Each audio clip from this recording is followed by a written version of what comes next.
Last week on Engine Power, you saw us tear down a 225 cubic inch Slant 6, which was Chrysler's most durable and reliable engine ever built. Unfortunately, ours sat out in the elements and heavy corrosion kept us from reusing it.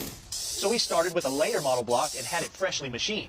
Now the crank was installed with an upgraded one-piece rear main seal, and reconditioned rods were dropped through the bores with new pistons attached. A completely refreshed cylinder head was dropped on the deck, and the engine was finished off with performance parts from Hooker, Offenhauser, and Edelbrock. We couldn't dyno our Slant 6 because the bell housing diameter is too small and it wouldn't dock up to the dyno. But we told you we had a home for it, and it doesn't get any better than this 71 Duster.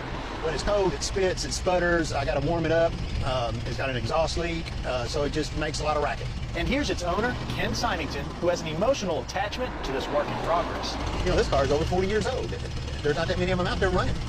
Mainly since my wife bought it brand new. When I first met her, she was blonde, she was cute. But the next time I saw her, she showed up in this red car, and the red car and the blonde hair went together, and I knew right then I was in trouble. She loved it. It was her first car. She might love it more than she does me. I've never asked that question to her. Recently, Ken's son paid to get it back to its original condition by sending it to a local body and paint man where the refresh started. The car was stripped to bare metal and received a couple new panels before the original color was laid back down. Now the final touch was the black pinstriping that gave it a nice but subtle look. Ken's next upgrade is obvious. Everyone will have a 340 or 440 in a Plymouth Chrysler product. I don't want to race it. I just want to drive around and show it to people and educate them about what type of motors were done in the 60s and 70s. And the Slant 6 is a classic. And that's why we asked him to bring the car here. This is actually more fun than dynoing a big power car. I feel safer, but not really.